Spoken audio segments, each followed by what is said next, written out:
You gotta make them listen. They have to listen. You gotta make them understand. Look. I'm a young black brother living in America, focused on my studies just to be a competitor. Mama always said that you have to understand it's a struggle in this country. As a black man, I said, Mama, I will go harder. If not on the same level, I will be smarter. Quick shout out to George Washington Carver, man of C.J. Walker. Things my generation never thought of. Cause nowadays I'm ashamed of full of disapproval. My generation don't know history without Google. When the names of our ancestors is so crucial. Cops picking up guns just to see our removal. Just being truthful, statistically written, 1 in every 3 black men go to prison. Now it's supposed to be different. So tell me now, did we ever complete our mission? Okay now, did we ever see his dream and carry out the mission set by Dr. Martin Luther King? I don't think so. We got a little sloppy, a little money in our pocket. Now we got cocky, following trends, do what we see, buy what we want, not the things that we need. Our people are starving, waiting to be free. Let's all get together, let freedom ring. That was back to the basics. Do it with some patience. Let my voice be heard all across the nation. I don't speak these words just to be famous. I say what I want, cause now salute to the names that fought throughout history to make sure we were free from all the misery, to make sure you're protected from those injuries. So say it proud when people ask your ethnicity, cause over here, see, there is no mystery. I come from a world of people who fought for victory, like Rosa Parks, Booker T, Harriet Tubman, Phyllis Wheatley, Maya Angelou, Colin L. Powell, Langston Hughes, and my brother James Brown. Now say it loud, now say it loud. What? I'm black and I'm proud. Malcolm X, Jesse Owens, James Booker. Should I keep going? Nah, see, I'm done with this research. I'm gonna let y'all go ahead and do your research. Back to the basics, do it with some patience. Let my voice be heard all across the nation. I don't speak these words just to be famous. I say what I want, cause freedom's what I'm chasing. Back to the basics, do it with some patience. Let my voice be heard all across the nation. I don't speak these words just to be famous. I say what I want, cause freedom's what I'm chasing.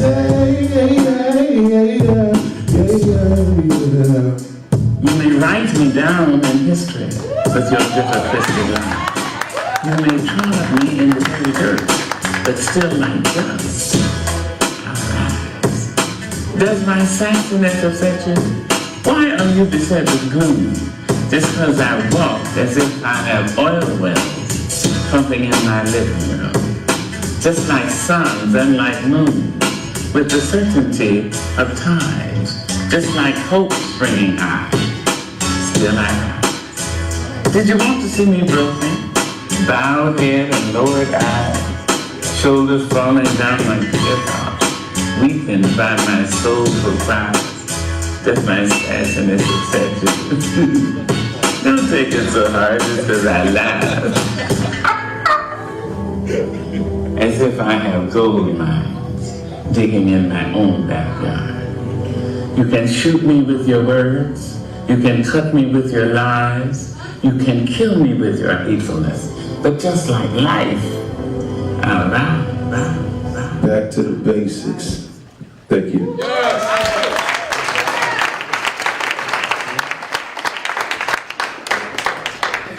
Oh man, no, that's all right. Jacob Mercado, everybody. Yeah, that was strong.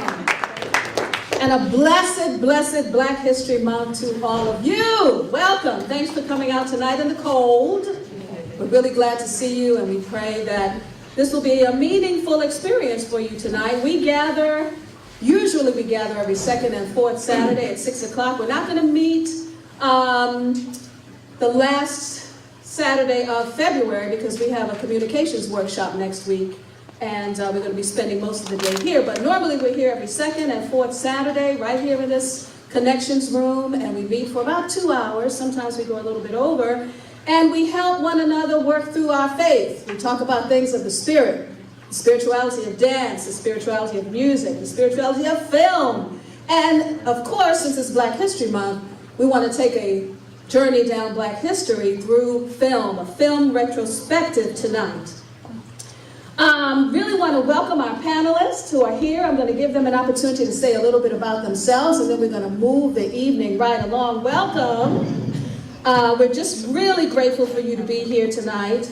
And we have Ocean Morissette in the center. Leslie Fields Cruz. And Sister Carol Bash to my far left. And they're going to help us understand what we're looking at when we look at black film. Positive and negative images, how it impacts us spiritually, physically, sometimes emotionally, and of course, intellectually. I'm gonna weave a little bit of information in between our conversations, but we also want to hear from you. This is an interactive time together. It's not like going to church and you just sit down and be quiet. We're going to ask you questions. You get to raise your hand. You get to participate in the conversation. We also have refreshments over here. We don't mind if you get up during our conversations. Hopefully it won't disturb you all. But anytime you need to have some water or a beverage, just get up and go over to the table and get that. We will have an intermission where everybody will be able to have some food. We have food. We'll take a little break shortly and we'll let everybody have a chance to eat. The restrooms are through this door to the top of the stairs and to the left. So welcome. Make yourself comfortable as we journey through black film together. Let's pray. Join me in prayer, please. Eternal and everlasting God, God of the ages, we thank you and we praise you for your grace and for your endless mercy.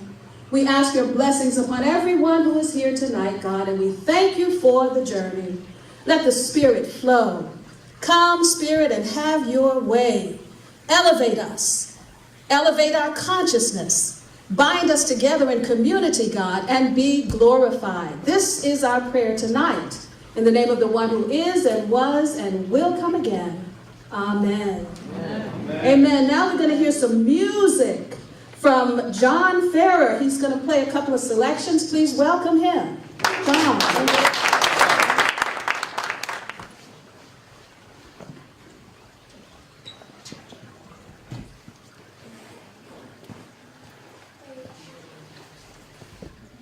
Good evening. Good evening. My name is John Anthony Ferrer. A little about myself. I'm originally from Peekskill. Went to Peekskill High. Moved out into the world, went to Boston, where I went to the prestigious Berklee College of Music. And then studied a lot of great music there. From there, I moved on to Seattle. Played there for a good 25 years. And of course, I came back to the place where it all started, right here in Peekskill. Been playing for the community for the last couple of years, and I am very honored to be here tonight as part of Spirit Talk.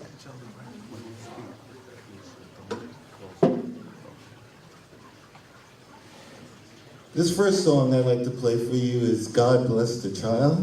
I'm sure all of you are familiar with it. But you might not know it's been used in many films of the Black experience, including the title song, God Bless the Child, which depicts Billie Holiday's life.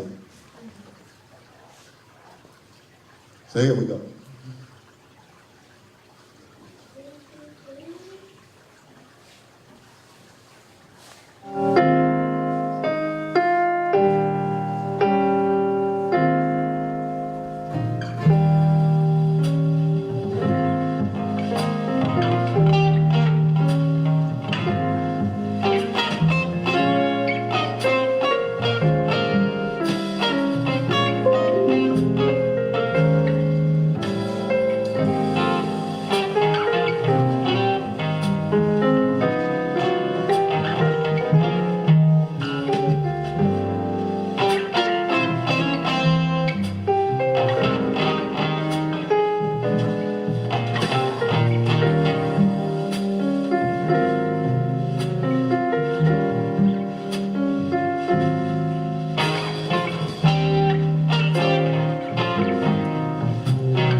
Good evening. Good evening. My name is John Anthony Ferrer. A little about myself, I'm originally from Peekskill. Went to Peekskill High.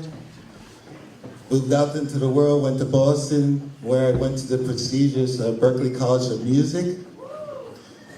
And then studied a lot of great music there. From there, I moved on to Seattle. Played there for a good 25 years. And of course, I came back to the place where it all started, right here in Peekskill. Been playing for the community for the last couple of years, and I am very honored to be here tonight as part of Spirit Talk.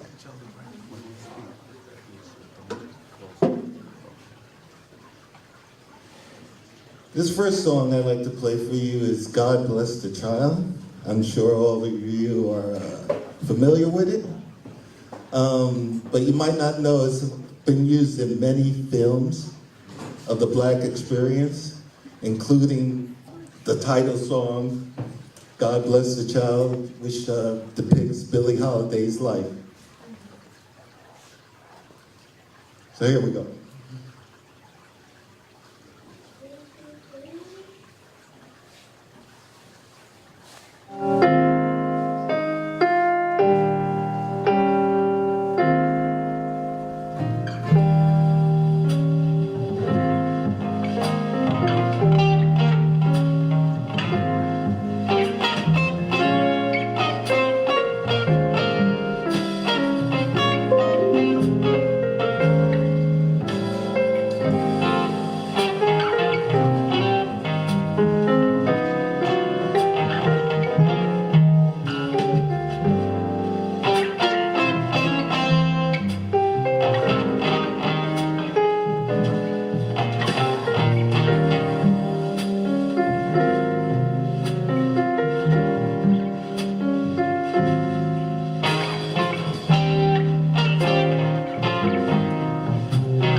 This next one is from an amazing composer, someone I came to idolize.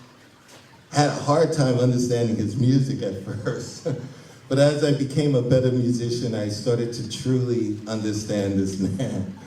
His name is Thelonious Monk, and oh, you've heard of him. And I'm gonna do Around Midnight. Also, this is a song that's been used also in many films, and it really speaks to a lot of people. So I'm gonna do do this.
happening? A little bit of light, please. That was really nice, John. I'm just meeting John tonight. For the first time, Ocean was promoting him on Facebook. And because I really appreciate Ocean's photography, I said, well, let me check him out. And it was really worth the while. Thank you. I'm a fan. We'll be reaching out for you again.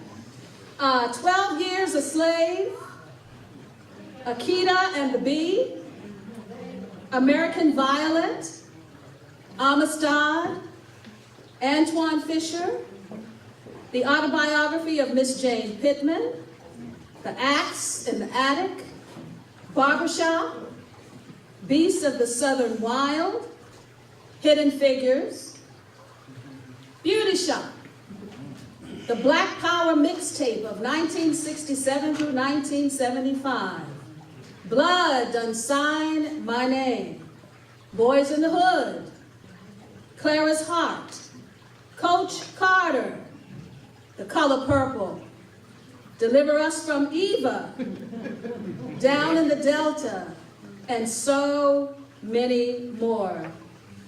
You know, film serves as a source of information and knowledge for a lot of people.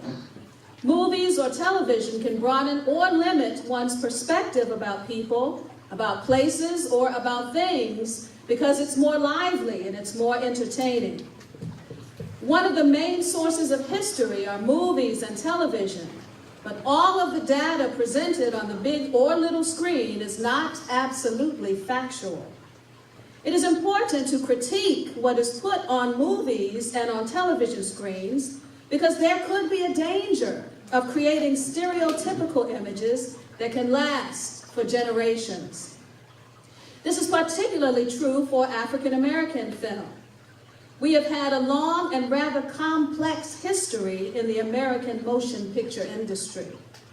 Early depictions of African American men and women were confined to demeaning depictions.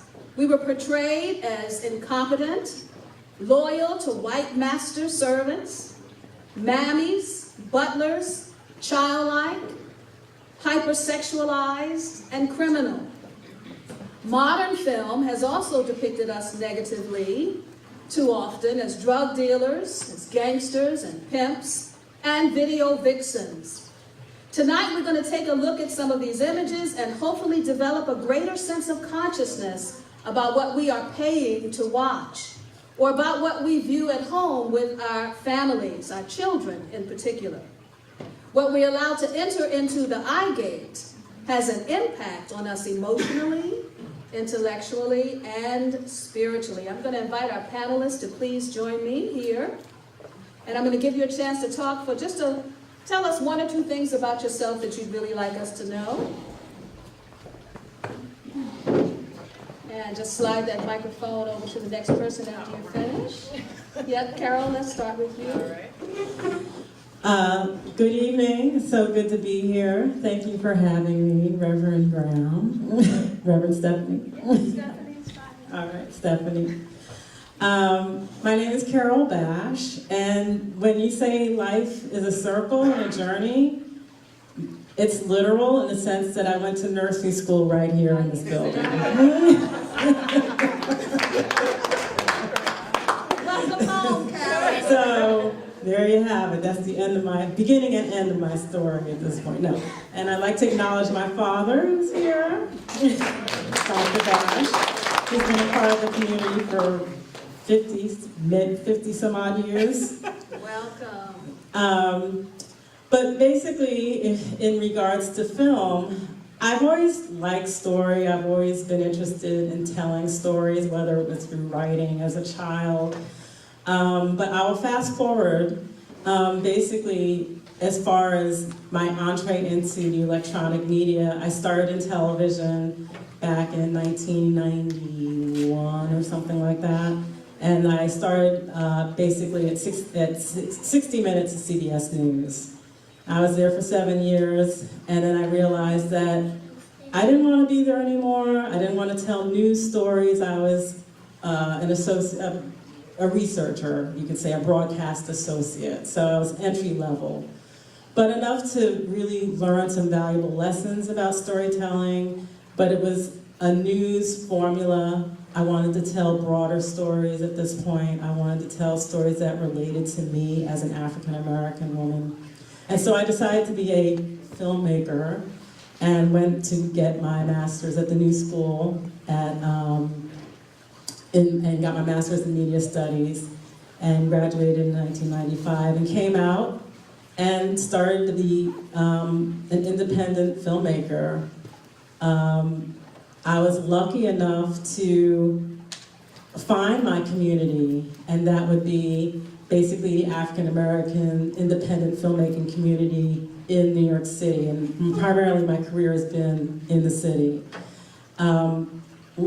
Fortunate enough to work with Black Side, which was the company that did Eyes on the Prize, you know, a very groundbreaking series on the civil rights movement. I didn't work on that film, but I worked on the last series of that company called This Far by Faith.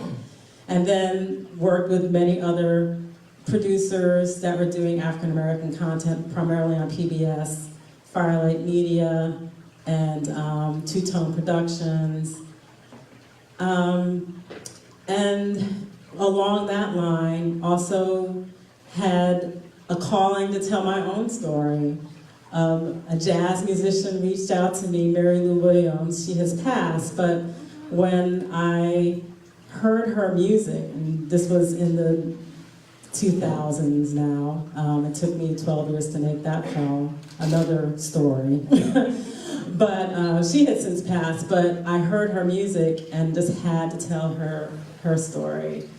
And so that program, Mary Lou Williams, The Lady Who Swings the Band, is still on PBS, and was basically fortunate enough to have mentors, people who support the project, work with me as far as crew and cast and funding through Black Public Media, Leslie Fields Cruz, who'll tell you her story, but really just a circle of people surrounding me. So that, I'm an independent filmmaker. So that's the short of it.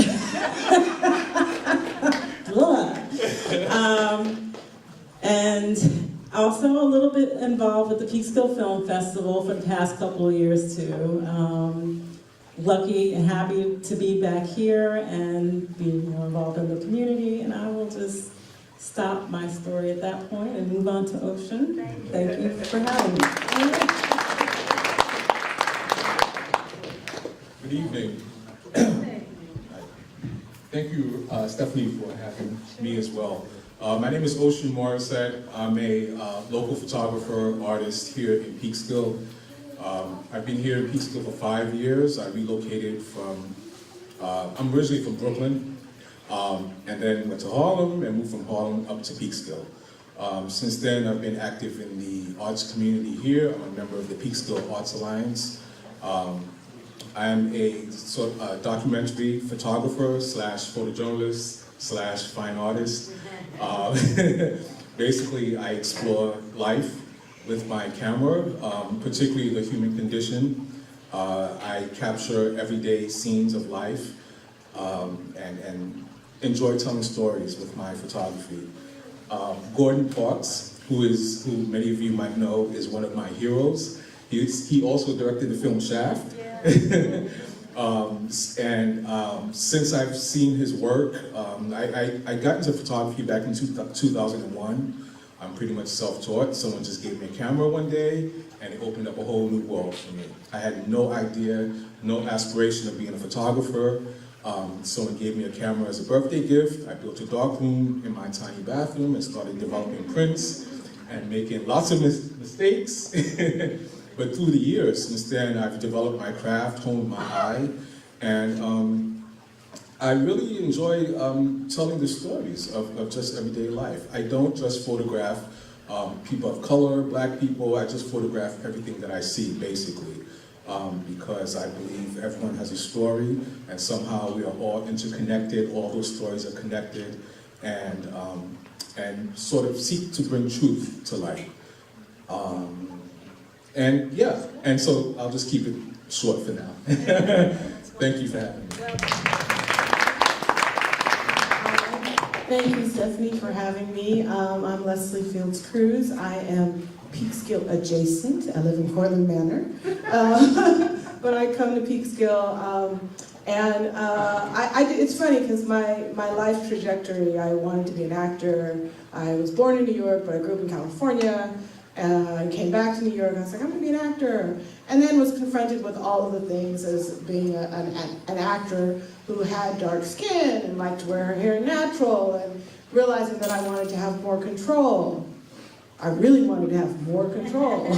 So I ended up actually teaching drama to young people, which I still do today. Come on out, see Showway Ugly Duckling at Peekskill Middle School tomorrow at 1 o'clock and Friday at 7 o'clock.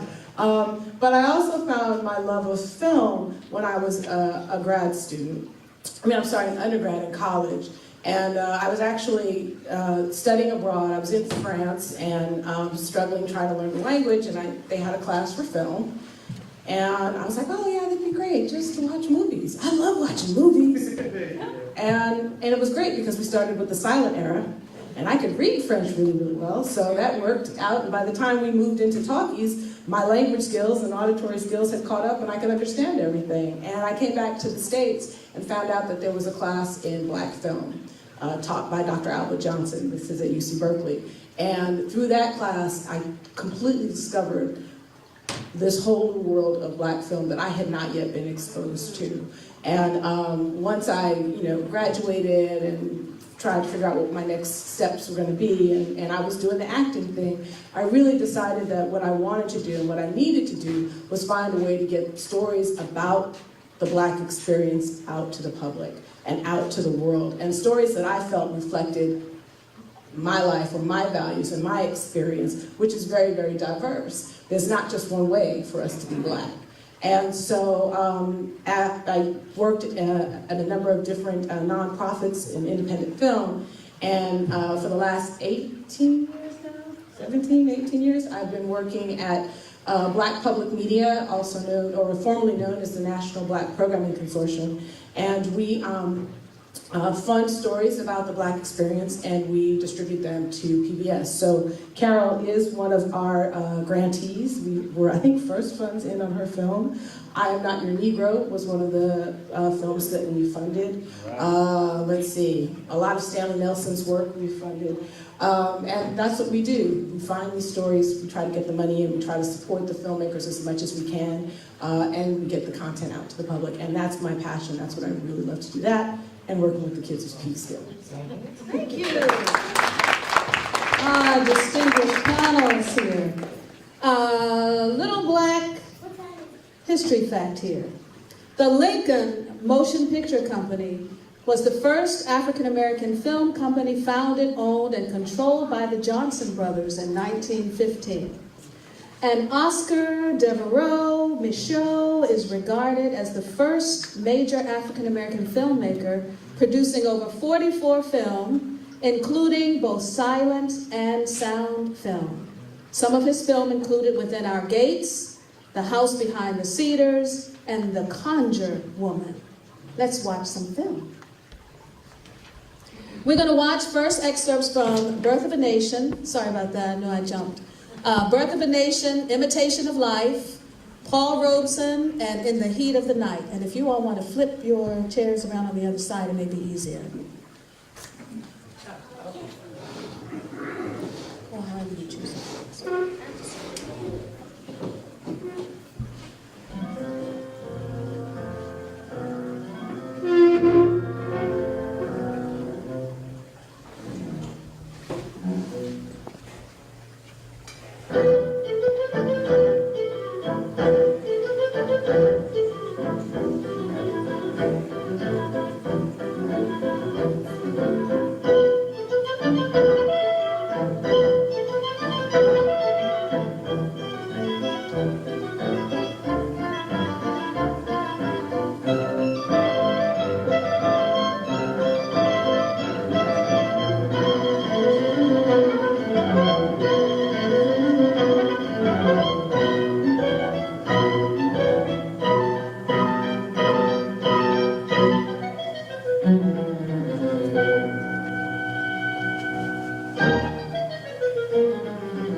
We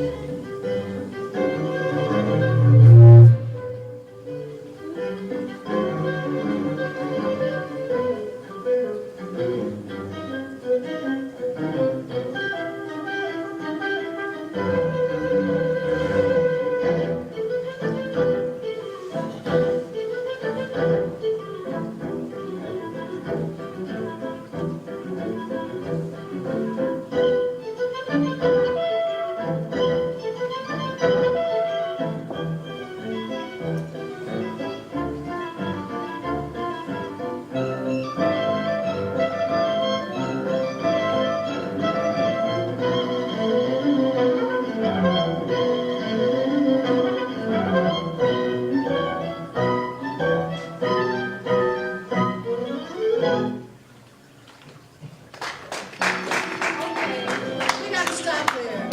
We got to stop. We got to stop there. Because this is one of the most dangerous films ever produced. So I want to give our, we're going to pause for a moment and give our panelists an opportunity to talk about what they saw, what some of those images were, and how stereotypical they were, and how they're still affecting us in terms of racial relationships and stereotypes affecting Black people today. Whoever wants to start there is great. Well, what can you say? I mean, there's so much to unpack there with Work of a Nation. You know, this is, it was, when D.W. Griffith made the film, it was intentional in terms of how he wanted to depict African Americans. You know, the South had lost, they were upset, they wanted to make us look as bad as they could, and they tapped into every negative stereotype that they could, and you can see it right up there on the screen, you know, as if really, truly, we're gonna get into Congress and take our shoes off. I mean, come on, that was ridiculous. But that's what they put out there, and because film is such a powerful, at that point in time, such a powerful medium, people bought into it, and unfortunately, some of that still happens today.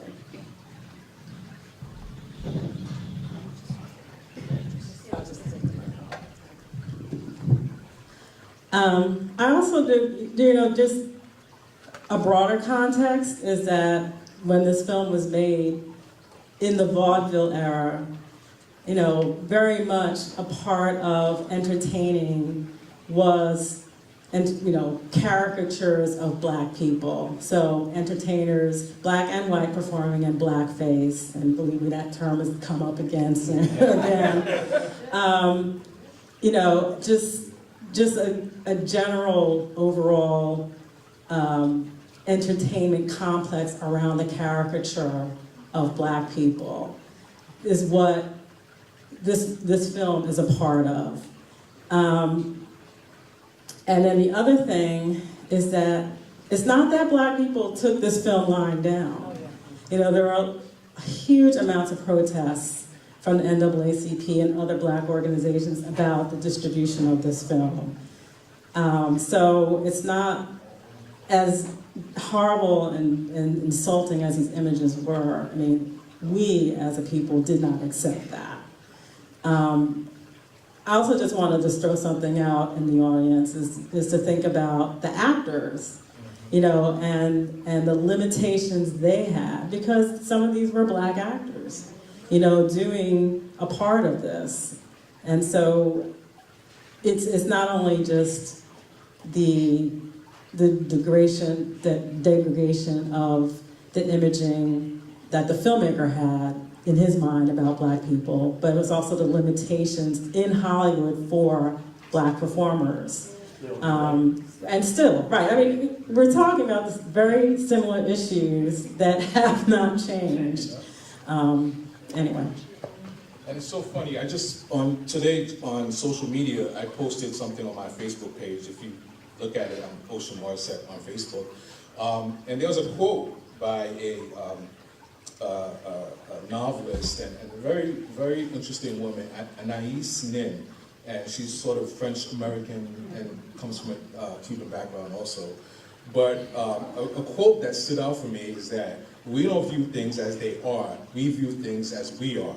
So at the time, I think about the filmmakers, and I think about white filmmakers and how they view Black people, and obviously they portrayed us in this negative, very stereotypical light.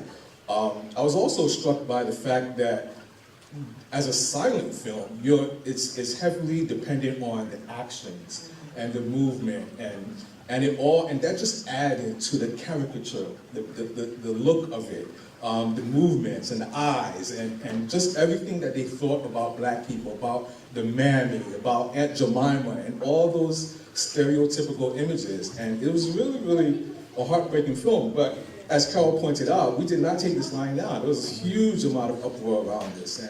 And to this degree, it still happens today. You know, here it is, 2019.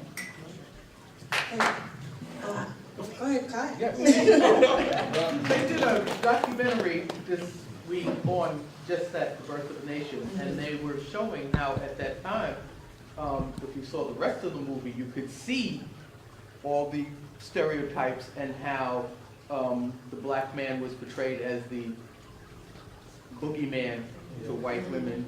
And this, I mean, like we said, there were so many protests that African American leaders actually met with the president to ask him not to have this film shown.